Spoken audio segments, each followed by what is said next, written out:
结婚3年没怀孕，婆婆骂我是不下蛋的母鸡。明明我告诉过她，我的身体没有任何问题，她还是打着为我好的名义，弄各种偏方。而我的老公还站在她那边，冲我吼着：“那是我妈，你就不能顺着点？你怎么这么不孝？”不再为她遮掩，我将2人拉去了医院。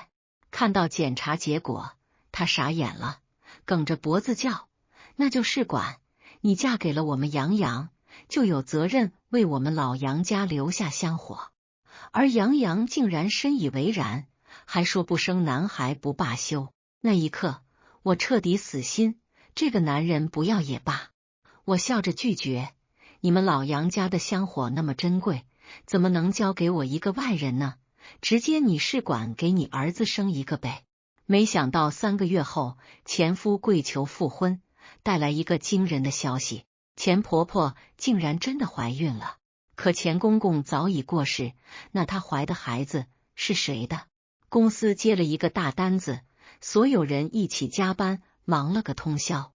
我是个中层管理，等组员下班后，又跟领导一起开了个会，到家时已经临近中午。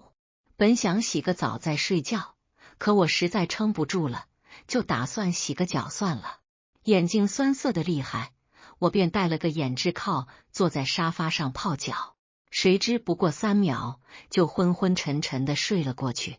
迷迷糊糊间，我听到了婆婆的声音：“静静，先别睡，妈给你煮了个汤，你喝点垫垫肚子再睡。”我下意识觉得奇怪，我平常下班晚一点还会在小区里散步留言说我不安于事不顾家，如今竟然会心疼我，加班给我煮汤。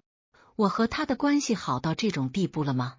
可我太困了，眼睛完全睁不开，感觉有碗放到手上，我就顺手递到了嘴边。扑鼻而来一股腥气，让我昏沉的大脑多了一丝清明。这什么呀？怎么那么腥呀？我嘟囔了一句：“鱼汤。鱼汤也不应该这么腥啊，难不成活鱼没刮鳞？”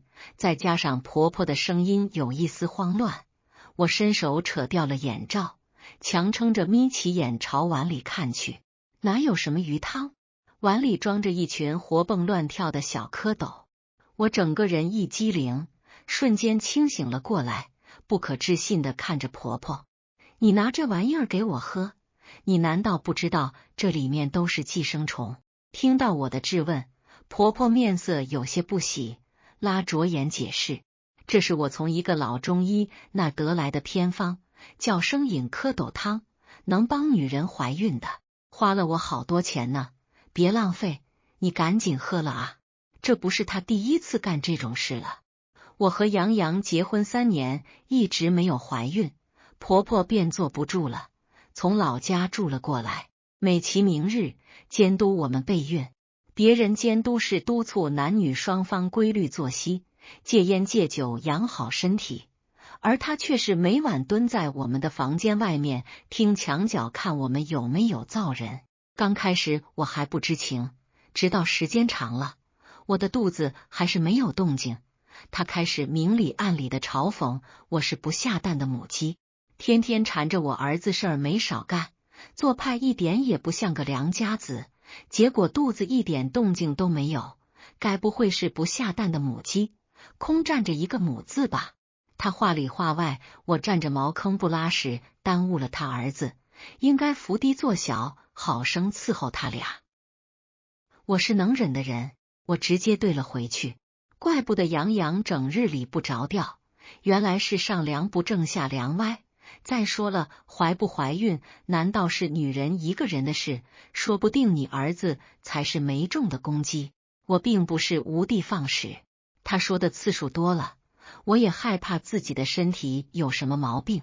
虽然目前我想专注事业，不愿意生孩子，可我还是去医院做了全面的检查，结果显示我的身体很健康。所以一直无孕的原因只可能出现在杨洋身上。顾及男人的自尊和面子问题，我并没有明确表明，而是提醒他，若是真想抱孙子，最好带着杨洋去医院看看。可他不信。阿阳人高马大的，看着就很强壮，怎么可能是阿阳的问题？他不再跟我明着干，开始暗地里偷偷弄一些偏方掺在饭菜里。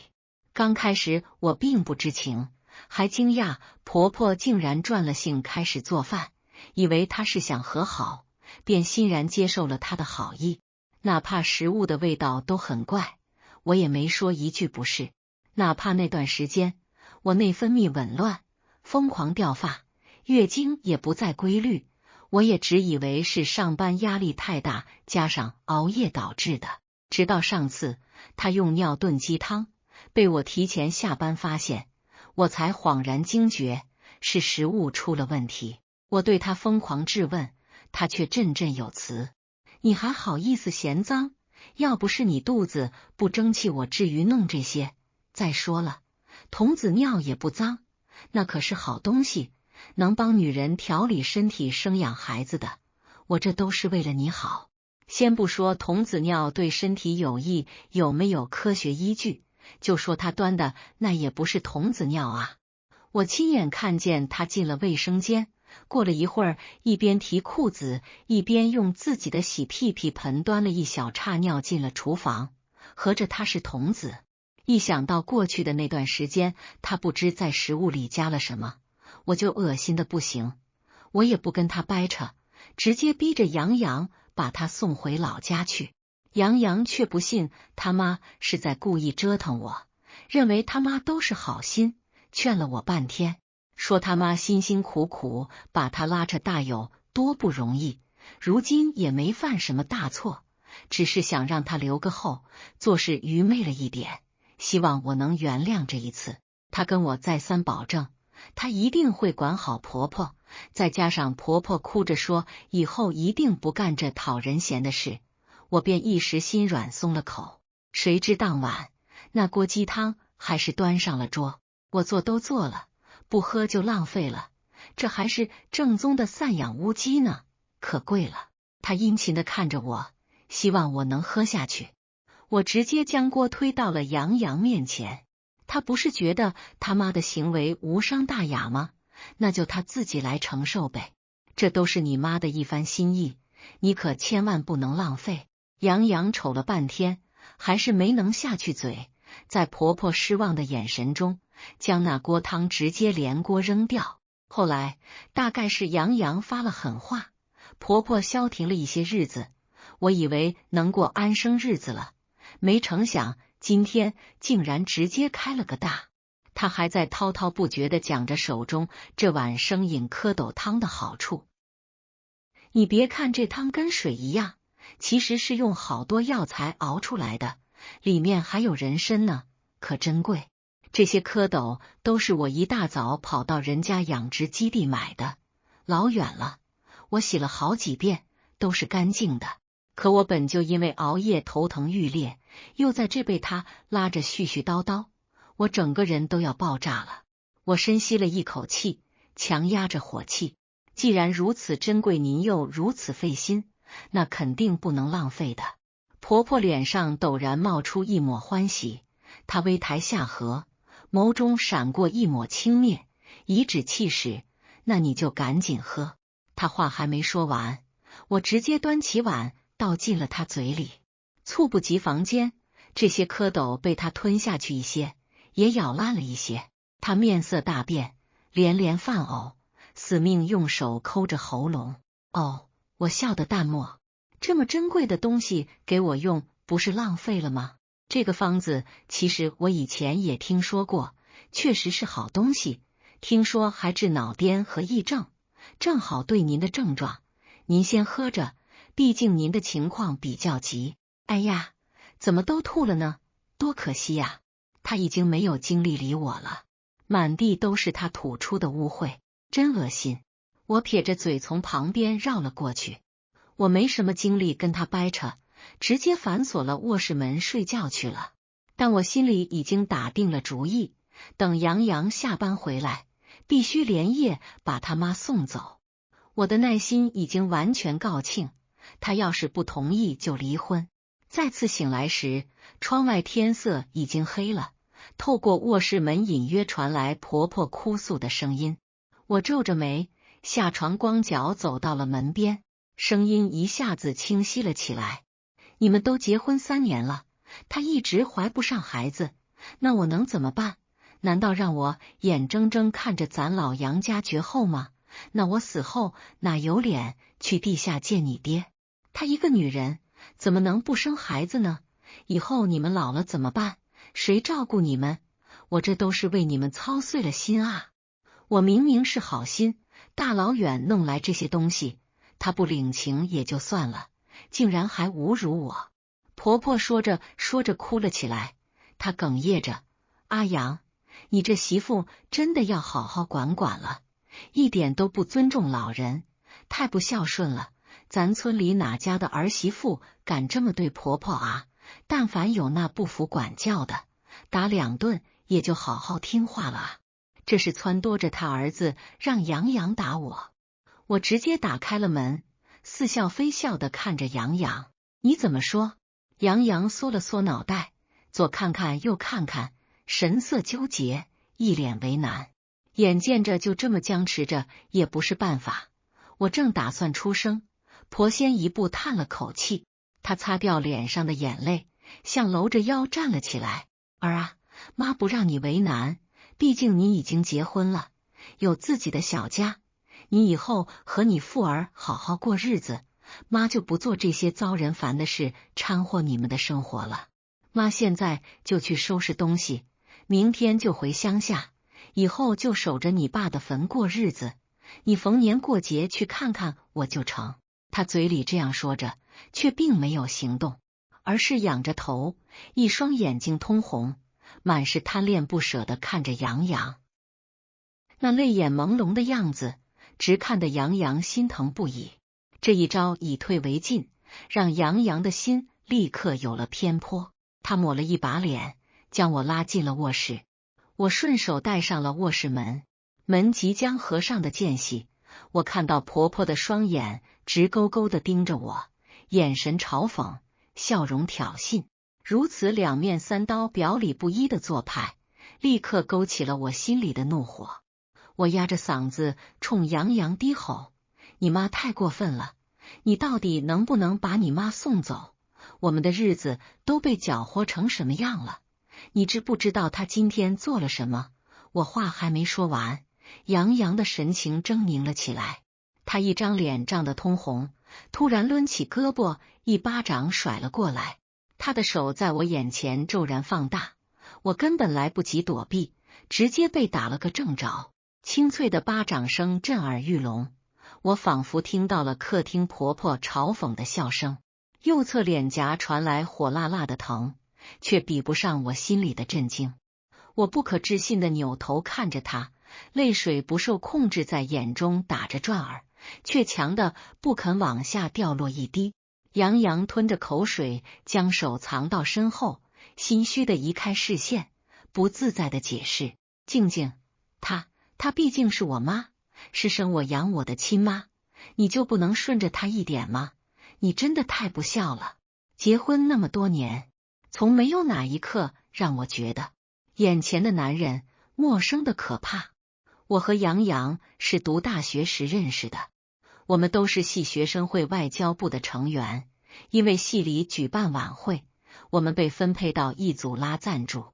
因为我提前做好了调查，便直接拉着他去了目的地。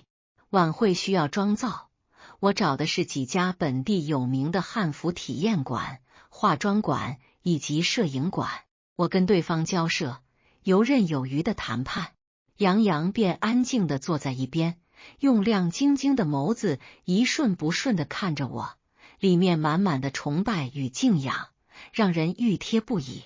谈好赞助的具体事宜，签好合同后，合作对象对我不吝夸赞，他也一副与有荣焉的样子，连连点头。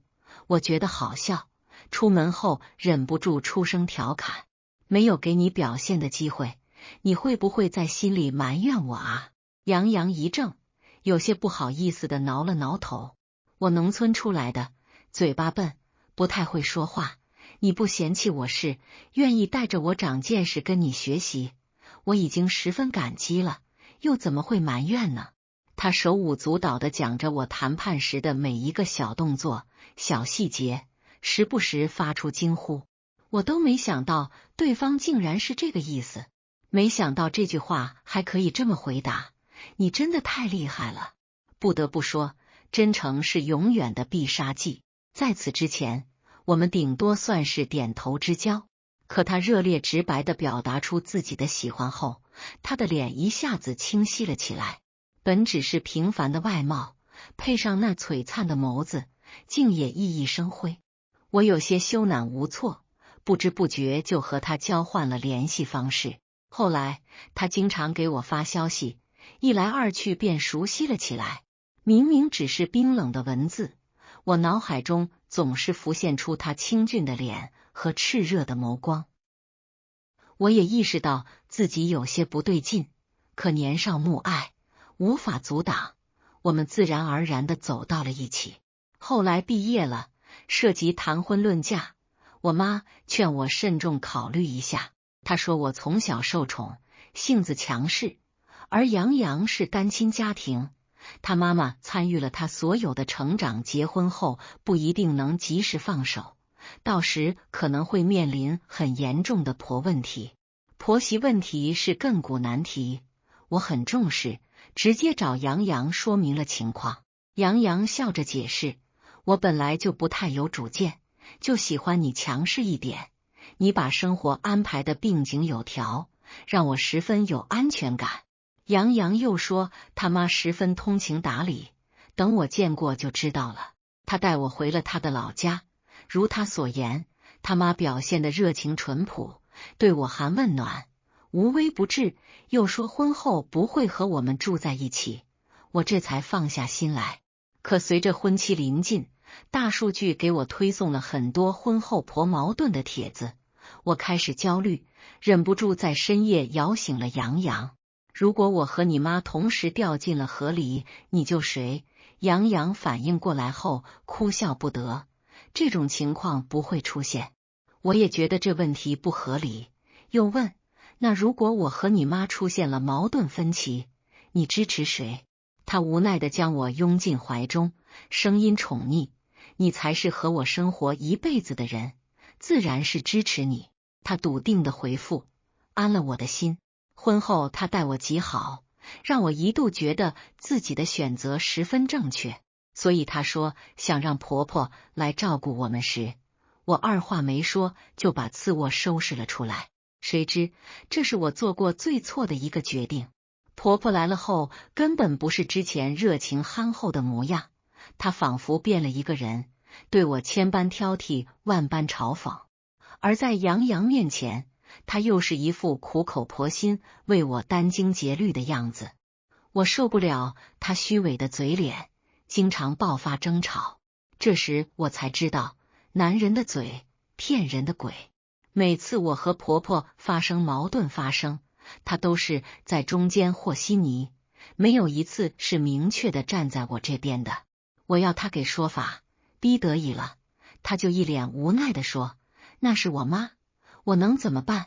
静静，你体谅体谅我好不好？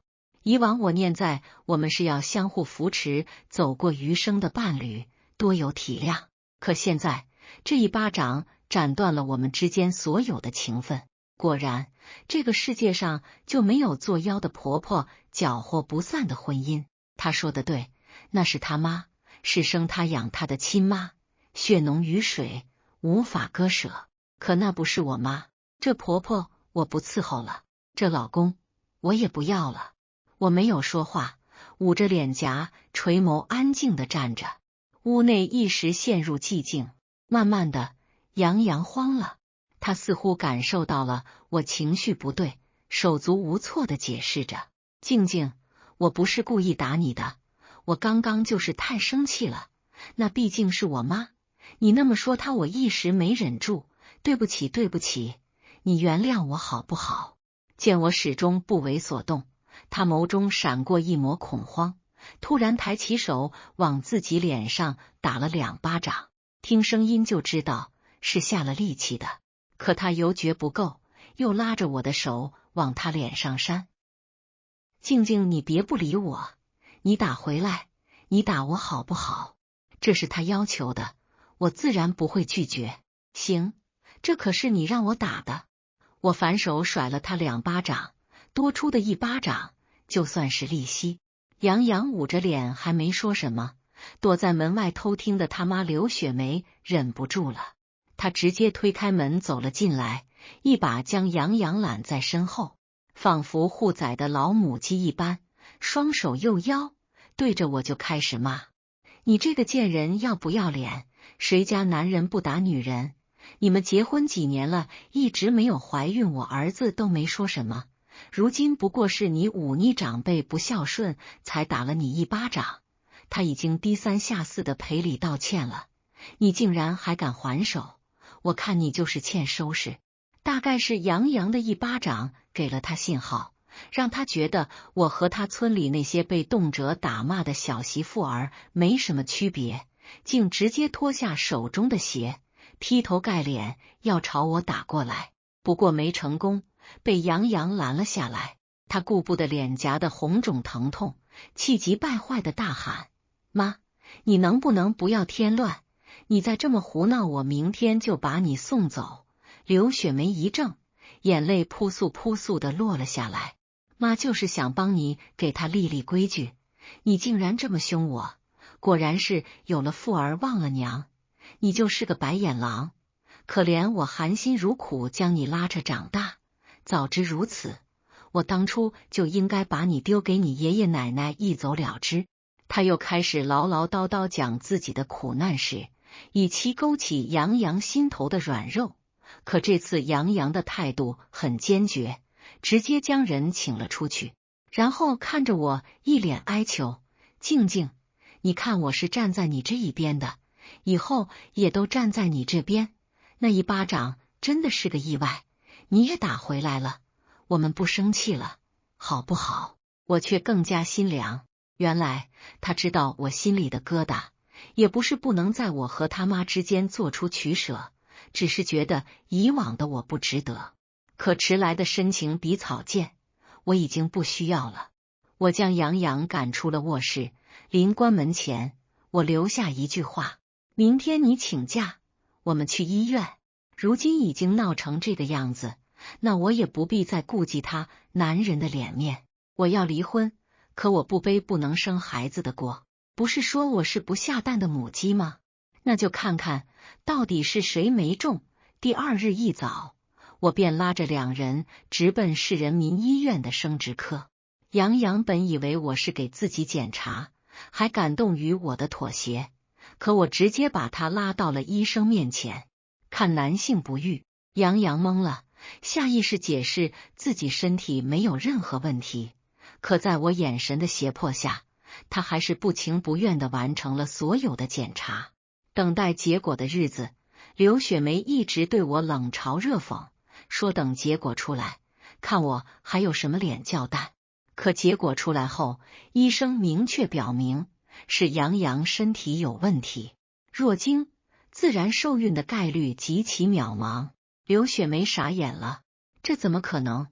我儿子身高体壮，连病都很少生，而且他的我见过，很浓的啊，怎么会弱经？是不是检查出错了啊？该不会是你和周浅串通好了吧？我还震惊于他什么时候见过杨洋的隐私，闻言直接无语。他以为市医院的专家是什么萝卜白菜，是个人都能串通吗？杨洋也觉得丢脸，拉了拉刘雪梅的胳膊，让他别说了。医生懵了一瞬，可专业素养在那，而还是浅显易懂的解答了他的疑惑。刘雪梅听懂了，慌了，那怎么办？我这可是独子啊，难不成我老杨家要绝后？医生说，那倒不至于，现代医学那么发达，要真的想生孩子，可以选择试管的方式。刘雪梅追问，医生就又大概讲了试管的相关操作和所需费用，然后便一副若有所思的样子。我没在意，准备回家就提离。谁知他竟拉着我的胳膊，强挤出了一副笑脸。静静，以前是妈错怪了你，在这儿跟你说声对不起，都是我愚昧，不知道还有男人不能生孩子的，你就原谅我吧。妈这些年也攒了一些棺材本，作为赔罪，你们试管的费用就由我来出，这并不是一笔小数目。杨洋顿时感动不已，母子二人热泪盈眶，携手相看泪眼，我却觉得十分辣眼，十分气得撒开了头，冷冰冰的吐出了2个字：我不。我对试管还是有些了解的，对女性的身体其实伤害蛮大的，不仅用来辅助的药物会损伤身体，取卵也十分可怕和痛苦，而且由于南方种子质量差，后期还可能需要种种手段保胎。若我和杨洋感情十分融洽，过了这段事业上升期，我感念2人之间的情谊，可能会冒着种种风险为他孕育孩子。可现在我都要离婚了，谁还管这种疯癫要求？所以我拒绝的态度十分坚决。刘雪梅的脸立刻扭曲了起来，她梗着脖子叫：你没有权利说不，你嫁给了我们杨洋，就有责任为我们老杨家留下香火。杨洋左看看右看看，一脸为难，可他大概还记得前些日子的许诺，犹豫了一会儿，选择站在了我这边，帮忙劝着他妈：妈，身体是静静的，她要是不愿意就算了吧。刘雪梅怎么可能同意？开始1哭2闹3上吊，说要是我不试管生孩子，她就是老杨家的罪人，无颜见地下的列祖列宗。哭到伤心处，她直接跑到阳台，打开了窗户，威胁若我不答应试管，她就跳下去。杨洋急得不行，一把抱住他妈的腰，将人拦了回来，连连许诺：试管，我们试管，不生男孩不罢休。他答应的十分爽快，完全没有再考虑我的想法。刘雪梅满意了，胳膊紧紧抱着杨洋的腰，将脸埋在了他的胸口，杨洋还小心地轻拍着他的后背安抚。我却看到刘雪梅微微抬起的下颌和唇角的嘲讽，我觉得好笑，不由得轻嗤了一声，声音淡漠：挺好的，你们老杨家的香火那么珍贵，肯定不能绝后，但怎么能交给我一个外人呢？不如直接你试管，给你儿子生一个呗。刘雪梅愣了，杨洋反应倒是快，懵了一瞬后，连连追问我是什么意思。我也没有隐瞒，直接说我要离婚。你是大自然优胜劣汰的产物，这样劣质的基因就不应该留着，要我违反自然规律，遭罪做试管，我不干。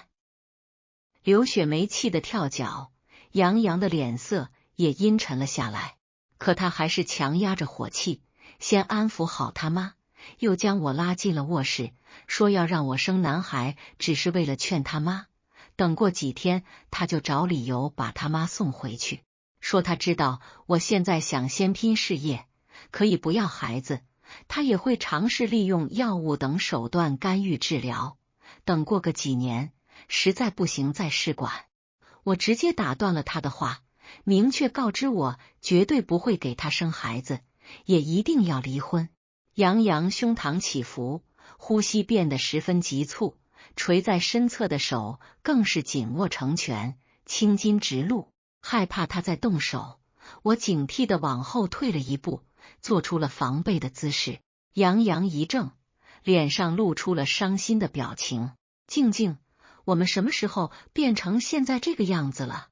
我不想跟他掰扯这些没用的，径直将人轰了出去。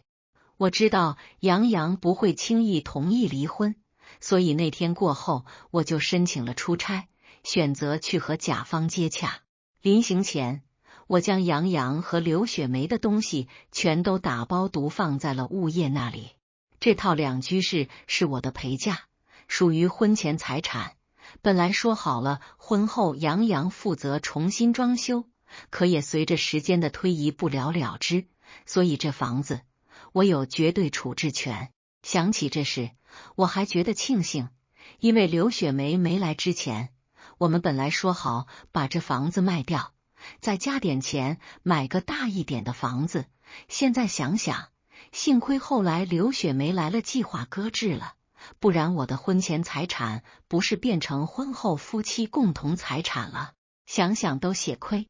为防两人再找回来，我干脆直接换了锁，又联系装修公司确定精装方案，然后才拿着行李出发。下了飞机后，一打开手机便看到了 N 多条的未接来电和未读消息。我瞄了几眼消息，大部分都是杨洋发来的。刚开始是质问我觉得我做的太绝，又问我在哪里，然后开始道歉，说不要孩子了，以后可以收养。我给杨洋回复了一条：你不用道歉，婚我是一定要离的，协议不成就起诉。杨洋秒拨了语音过来，我接了，听筒里传来他咬牙切齿的声音：周浅，我们那么多年的感情，你一定要做的那么绝吗？你信不信我真的同意离婚？到时你可别后悔，哭着来求我。他到底在做什么白日梦？我求之不得，怎么会后悔？杨洋气急败坏，忍不住骂了一句脏话。我冷笑一声，也撂了狠话：赶紧协议离婚，你要是不同意，我就告诉全世界你不是男人，你先天弱精不能生孩子，让你被所有人嘲笑。这下子算是彻底撕破脸了。可我并不是特别担心，男人都有共同的弱点，好面子，且杨洋尤甚，这也是我选择带他去医院的原因之一。他的诊断结果我留了证据，我不会曝光，但可以威胁，但凡他不想被别人知道，就一定会签字。后面的日子我过得倒是惬意，白日里和甲方扯扯皮，商讨具体合作细节，休息日和晚上便到处玩耍，还认识了几个新朋友。其中一个是甲方公司的管理，叫谢然，年纪轻轻便已身居高位，整天穿着西装，戴着金丝眼镜，衬托着棱角分明、俊美无助的脸庞，活脱脱的斯文败类。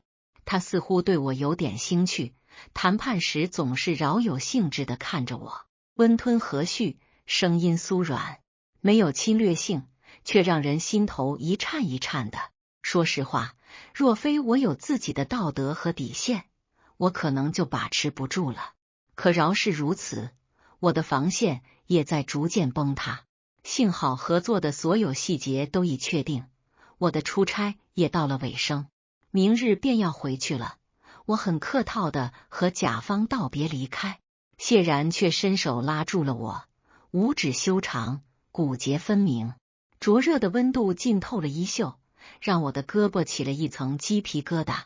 我垂眸看了眼，有一丝恍惚，以至于没听清谢然说了什么，便愣地点了头。回过神才发现自己已经跟着到了饭店，谢然订了包厢，说是庆祝两家公司合作愉快。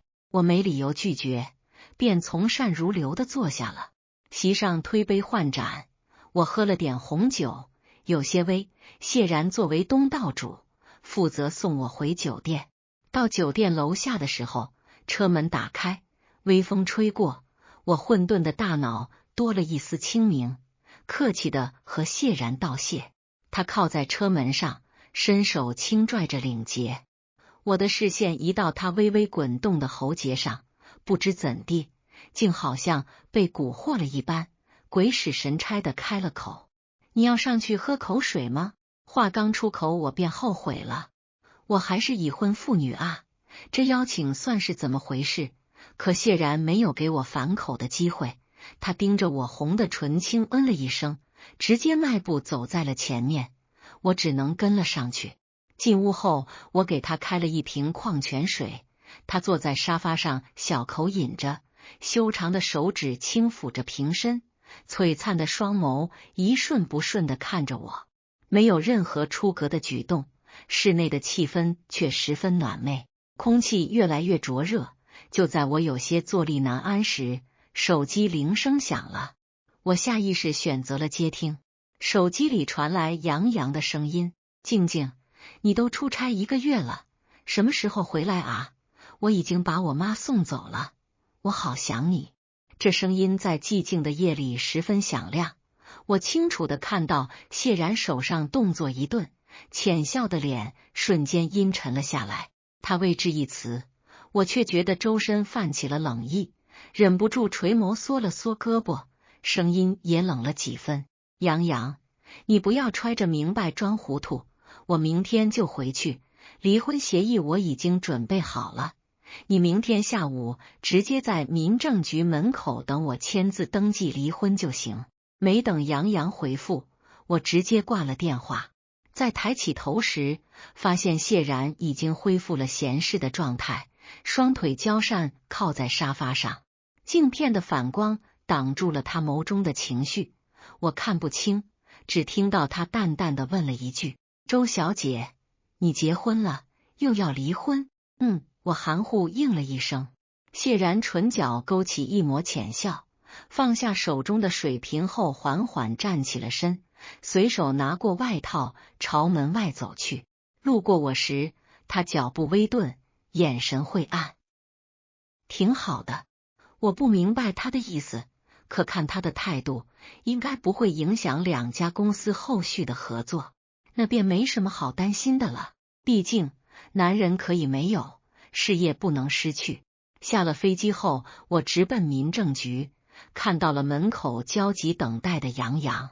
本以为他如约前来是同意了协议离婚，谁知我刚走过去，他竟一个箭步滑跪到了我面前：“静静，我真的知道错了，我们不离婚好不好？”民政局门口人来人往的，他却仗着大家都不认识他，连脸都不要了，直接跪在我面前请求我的原谅。他从我们相识相知讲到了婚后几年的恩爱日常，企图勾起我对他的感情，让我回心转意。末了又指天发誓，涕泪横流：“静静，你原谅我这回好不好？以后你让我往东，我绝不往西，我妈绝对不会再影响分毫。”可我只觉得恶心，早知如此，何必当初？顶着周围人异样的目光，我直接将他拽进了办公大厅。工作人员见他满脸不情愿，还想劝我再给他一次机会，我直接说家暴永不原谅。杨洋却开口反驳：“不是的，静静，那次我真的不是故意的。”我直接打断了他的话：“可我为什么要和一个不能生？”没等我说完，杨洋利落地签下了自己的大名。工作人员不再自讨没趣，帮忙登记好后给了我们回执。从民政局出来后，不理会杨洋的哀求，我转头就走。可路上我总觉得有人在暗中窥视我，回头却什么也没发现，只有不远处停着一辆黑色的卡宴。我心里有些毛毛的，怕30天冷静期出现什么意外，我直接搬去了同事那里，先和他合租一段时间，又花高价雇了个女人叫赵燕然，让她伪装成单纯不谙世事的白富美，制造意外，刻意接近杨洋。在我的提点下，他知道杨洋所有的小细节和爱好，又对他花钱毫不吝啬。杨洋果然很快沦陷，不过大半个月的时间，那女人便发来消息，说他们的关系有了进展，杨洋已经对她放下了心房。我不觉得意外，毕竟男人都是喜新厌旧的。可我没想到冷静期满去拿离婚证，杨洋竟然将赵燕然也带了过来，指着她对我表忠心：“静静，你看，就算我离了婚，也有的是年轻貌美的女人愿意和我在一起。可我不喜欢她们，我只喜欢你。只要你说一声，我立刻就能回到你身边，我们以后还是可以好好的。静静，不离婚好不好？”他双拳颤抖，眼眶通红，固执地看着我，期望得到他想要的答复。说实话，我有一刹那的心软。我没想到他竟顶住了诱惑，执意要与我复合。可一想到刘雪梅，我便瞬间恢复了冷静。那是他的亲妈，是他绝对无法割舍的存在。他又是独子，以后不可能不赡养他妈。若我回头，必然是重蹈覆辙。我叹了口气，强迫自己硬起了心肠。杨洋，我们之间的问题是无法解决的。我和你妈相处不了一点，也不愿意让自己忍受痛苦，为一个男人试管。分开其实对我们都好。我意已决，杨洋挽留无果，只能用伤心的眸子诚挚地看着我，说以后还是朋友，如果我这边有什么问题，都可以找他。他太过执拗，我便轻嗯一声应了下来。可他的所有联系方式我早已拉黑，也不会再跟他有任何交集。杨洋得到满意的答复，微松了口气。我如愿拿到了离婚证，赵燕然也借此和杨洋断绝了联系。本以为以后不会再有什么交集，谁知3个月后，杨洋将我拦在了公司门口。静静，我妈怀孕了，是个男孩，老杨家后继有人了，他不会再逼我生孩子，而且以后他归弟弟赡养，我只需要出钱就行，你也不用委屈自己和他住在一起，我们可以复婚了。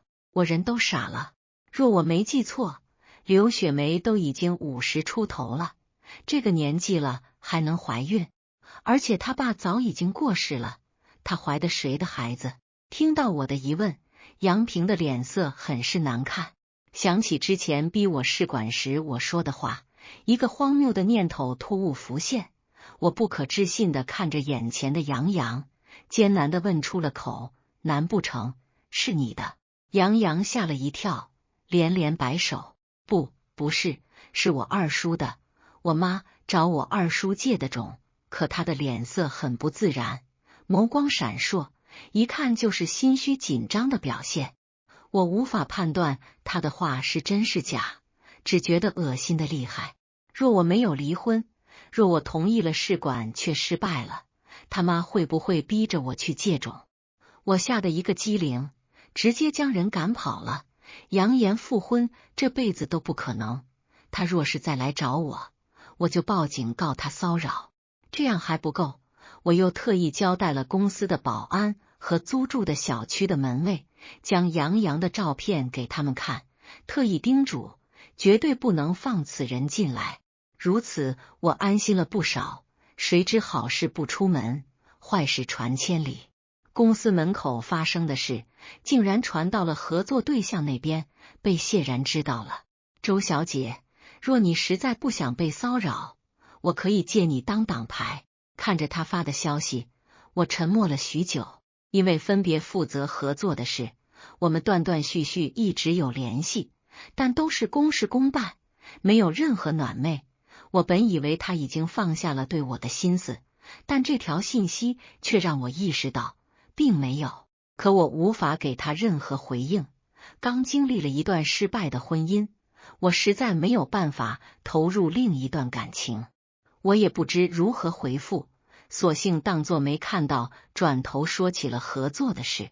大家都是成年人，相信他应该明白我的意思。对方的正在输入中持续了很久，我在收到消息时是合作的数据报表，我松了口气，可不知为何，竟隐隐有些失落。接下来的半年，我忙于工作，日子倒也安生。可有一日午休时，我竟在短视频热点里看到了自己的名字。我点进去才发现，刘雪梅有个小号，里面发了很多吐槽我的视频，时间线竟长达1年。刚开始发的视频大多是说我忤逆不孝、不敬长辈，但因为点和评论几乎没有，并不为人所知。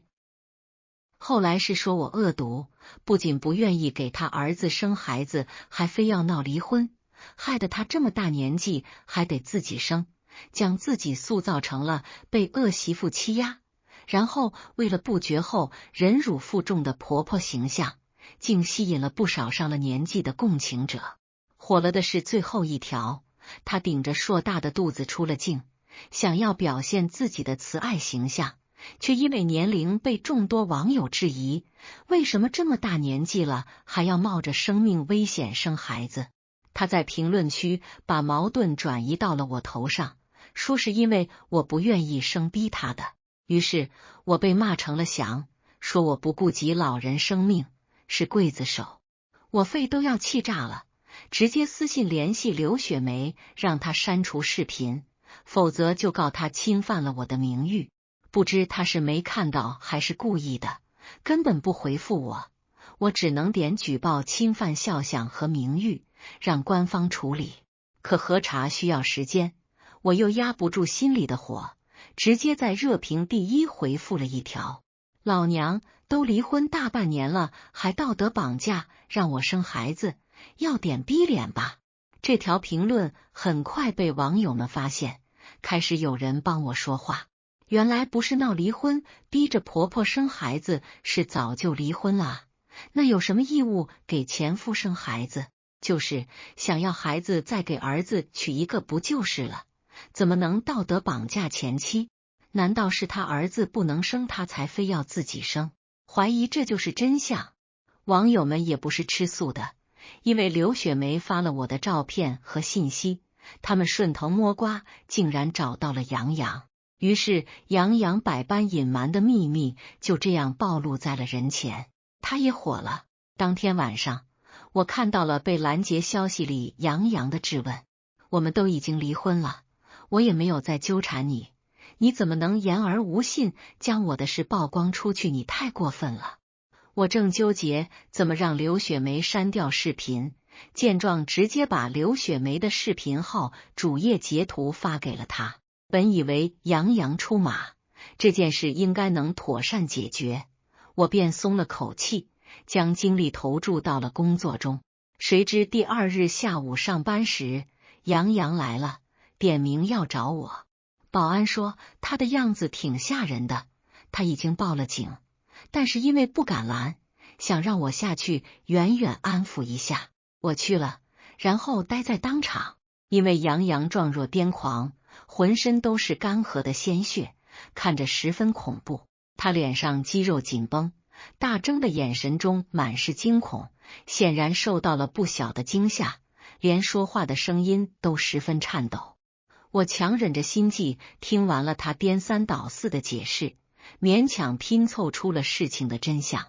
原来他让刘雪梅删除视频并发文澄清，谁知刘雪梅说自己火了，以后能当网红赚钱，不愿意删除，还不再接他的电话。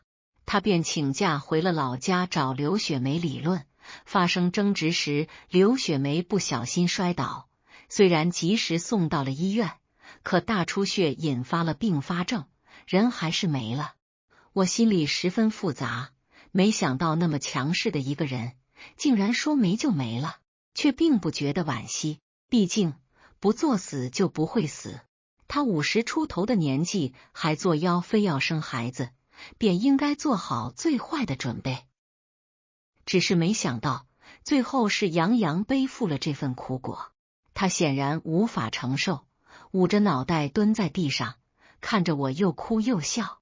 静静，我妈没了，我弟弟也没了，这个世界上我再也没有亲人了，我只有你了。不，我连你都没有了，我们已经离婚了，我好后悔。静静，我们复婚好不好？如今我妈没了，我们之间再也没有阻碍了，对，我们可以复婚了。他的精神状态很不对劲，显然受到了不小的刺激。我觉得他需要治疗，打电话叫了120，先来的是警车。鸣笛声响起的时候，杨洋整个人都机灵了一下，他抬眸深深地看了我一眼。我害死了我妈，我是杀人凶手，确实应该报警抓我。周浅，你做的是对的。我张了张嘴，却没有出声解释。他是不是杀人凶手，警察会调查告知他，不需我来智慧。后来我是从他曾经的同事那里得知了他的消息，说是警察判定他无责，可他过不去心里的坎儿，过得很不好，说他很想我，却不敢见我。他同事试探性问我要不要去看看他，帮忙安慰开解一下。我拒绝了，既已离婚，便不应再拘泥于过去。人生是自己的，每个人都应该为自己的未来负责。尾声，公司来了个大客户，可能会长远合作，老板让我负责全程接待，务必让对方宾至如归。我做好了准备工作，眼看着约定的时间快到了，便提前到公司楼下迎接。黑色的卡宴停在我面前，车门打开后，清冷金贵的男人在我呆滞的眼神中缓缓走近。他微微抬眸，修长的手指轻抬了下金丝眼镜，唇角浅笑：“周小姐，好久不见。”